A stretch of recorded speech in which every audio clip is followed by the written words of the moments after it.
ಸಚಿವ ಪ್ರಿಯಾಂಕ್ ಖರ್ಗೆ ಅವರು ಪತ್ರ ಬರೆದಿದ್ದರಿಂದ ಈ ಎಲ್ಲ ವಿಚಾರಗಳ ಮುನ್ನೆಲೆಗೆ ಬಂತು. ಈಗ ಪತ್ರ ಬರಿತಾ ಇದ್ದ ಬೆನ್ನಲ್ಲೇ ಅವರಿಗೆ ಕೊಲೆ ಬೆದರಿಕೆ ಕರೆಗಳು ಬರೋದಕ್ಕೆ ಹೆಚ್ಚಾಗಿದೆ ಅಂತ ಸ್ವತಃ ಅವರೇ ಪೋಸ್ಟ್ ಮಾಡ್ಕೊಂಡಿದ್ರು. ಫಸ್ಟು ಎಕ್ಸ್ ಖಾತೆಯಲ್ಲಿ ಇದ್ರ ಬಗ್ಗೆ ಹೇಳ್ಕೊಂಡಿದ್ರು. ಈಗ ಸದಾಶಿವನಗರ ಪೊಲೀಸ್ ಠಾಣೆಯಲ್ಲಿ ಎಫ್ಐಆರ್ ದಾಖಲಾಗಿದೆ. ಪ್ರಿಯಾಂಕ್ ಖರ್ಗೆ ಪರವಾಗಿ ಕಾಂಗ್ರೆಸ್ನ ಮನೋಹರ್ ಅನ್ನೋರು ದೂರನ್ನು ಕೊಟ್ಟಿದ್ದಾರೆ. ದೂರಿನ ಬೆನ್ನಲ್ಲೇ ಎಫ್ಐಆರ್ ಅನ್ನು ಪೊಲೀಸರು ದಾಖಲಿಸಿಕೊಂಡಿದ್ದಾರೆ. ಬೆದರಿಕೆ ಕರೆ ಮಾಡಿದ ವ್ಯಕ್ತಿಯ ಜಾಡು ಯಾವುದು, ಎಲ್ಲಿನ ಮೂಲ ಅನ್ನೋದನ್ನ ಬೆನ್ನತ್ತಿದ್ದಾರೆ ಪೊಲೀಸರು. ಮಹಾರಾಷ್ಟ್ರದ ಸೊಲ್ಲಾಪುರ ಮೂಲದ ವ್ಯಕ್ತಿಯಿಂದ ಬೆದರಿಕೆ ಬಂದಿದೆ ಅನ್ನೋದು ಮಾಹಿತಿ ಸಿಗ್ತಾ ಇದೆ. ಸೊಲ್ಲಾಪುರದ ನಿವಾಸಿಯಾಗಿರುವಂತಹ ದಾನೇಶ್ ನರುಣ ಅನ್ನೋ ವ್ಯಕ್ತಿ ಕರೆ ಮಾಡಿದ್ದಂತೆ.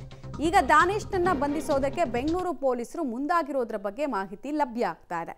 ಪ್ರಿಯಾಂಕ್ ಖರ್ಗೆ ಅವರು ಒಂದು ಆಡಿಯೋನ ಪ್ಲೇ ಮಾಡಿ ತೋರಿಸಿದ್ರು. ಸಾಕ್ಷಿ ಕೇಳ್ತಾ ಇದ್ರು ಬಿಜೆಪಿಯವರು. ನೋಡಿ ಇಲ್ಲಿದೆ ಸಾಕ್ಷಿ, ಇದು ಒಂದು ರೆಕಾರ್ಡ್ ಮಾಡ್ಕೊಂಡಿರೋದು. ಈ ಥರ ಸುಮಾರು ಅನ್ರೆಕಾರ್ಡೆಡ್ ವಿಡಿಯೋಸ್ ಇದ್ದಾವೆ. ರೆಕಾರ್ಡೆಡ್ ವಿಡಿಯೋಸು ಆಡಿಯೋಸು ಇದ್ದಾವೆ, ಅದ್ರ ಜೊತೆಗೆ ಅನ್ರೆಕಾರ್ಡೆಡ್ ಕೂಡ ಇದ್ದಾವೆ.